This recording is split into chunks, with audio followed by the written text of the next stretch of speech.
Hello ಸ್ನೇಹಿತರೆ, ನೀವು ಅಥವಾ ನಿಮ್ಮ ಮನೆಯಲ್ಲಿರೋ ವಿದ್ಯಾರ್ಥಿಗಳು ಸರ್ಕಾರಿ ಹಾಸ್ಟೆಲ್ ಸೇರಬೇಕು ಅಂದ್ಕೊಂಡಿದ್ದೀರಾ? ಹಾಗಾದರೆ ನಿಮಗೊಂದು ಸೂಪರ್ ನ್ಯೂಸ್. ಕರ್ನಾಟಕ ಸರ್ಕಾರ 2026-27ನೇ ಸಾಲಿನ ಮೆಟ್ರಿಕ್ ಪೂರ್ವ ಮತ್ತು ಮೆಟ್ರಿಕ್ ನಂತರದ ವಿದ್ಯಾರ್ಥಿ ನಿಲಯಗಳ ಪ್ರವೇಶಾತಿಗೆ ಆನ್ಲೈನ್ ಅರ್ಜಿಗಳನ್ನು ಆಹ್ವಾನಿಸಲಾಗಿದೆ. ಹೌದು, ಇದರಲ್ಲಿ 2 ವಿಭಾಗಗಳಿವೆ.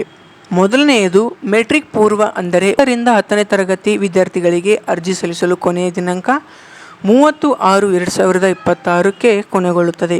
ಮತ್ತು ಎರಡನೆಯದು ಮೆಟ್ರಿಕ್ ನಂತರದ, ಅಂದರೆ PUC ಪದವಿ, ಅಂದರೆ ಡಿಗ್ರಿ ಮತ್ತು ಸ್ನಾತಕೋತ್ತರ PG ವಿದ್ಯಾರ್ಥಿಗಳಿಗೆ ಅರ್ಜಿ ಸಲ್ಲಿಸಲು ಕೊನೆಯ ದಿನಾಂಕ 31/7/2026ಕ್ಕೆ ಕೊನೆಗೊಳ್ಳುತ್ತದೆ. ಸ್ನೇಹಿತರೆ, ಈ ಒಂದು ಹಾಸ್ಟೆಲ್ಗೆ ಅರ್ಜಿ ಸಲ್ಲಿಸಲು ಬೇಕಾಗಿರುವಂಥ ದಾಖಲಾತಿಗಳು: ವಿದ್ಯಾರ್ಥಿಯ ಆಧಾರ್ ಕಾರ್ಡ್, ಜಾತಿ ಮತ್ತು ಆದಾಯ ಪ್ರಮಾಣ ಪತ್ರ, ನಿಮ್ಮ ಹಿಂದಿನ ವರ್ಷದ ಅಂಕಪಟ್ಟಿ, ಈಗಿನ ಕಾಲೇಜು ಶಾಲೆಯ ಪ್ರವೇಶದ ರಶೀದಿ ಅಥವಾ ದೃಢೀಕರಣ ಪತ್ರ, ಇನ್ನು ವಿದ್ಯಾರ್ಥಿಯ ಹೆಸರಿನಲ್ಲಿರೋ ಬ್ಯಾಂಕ್ ಪಾಸ್ಬುಕ್ ಮತ್ತು ಫೋಟೋ. ಇಷ್ಟು ದಾಖಲೆಗಳಿದ್ದರೆ ನೀವು ತಡ ಮಾಡದೆ ಆನ್ಲೈನ್ನಲ್ಲಿ ಅರ್ಜಿ ಸಲ್ಲಿಸಬಹುದು. ಉಚಿತ ವಸತಿ ಮತ್ತು ಊಟದ ಸೌಲಭ್ಯವಿರೋ ಈ ಅವಕಾಶವನ್ನು ಮಿಸ್ ಮಾಡ್ಕೋಬೇಡಿ.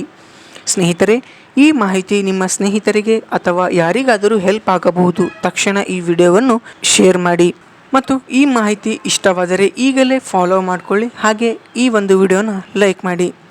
ಧನ್ಯವಾದಗಳು.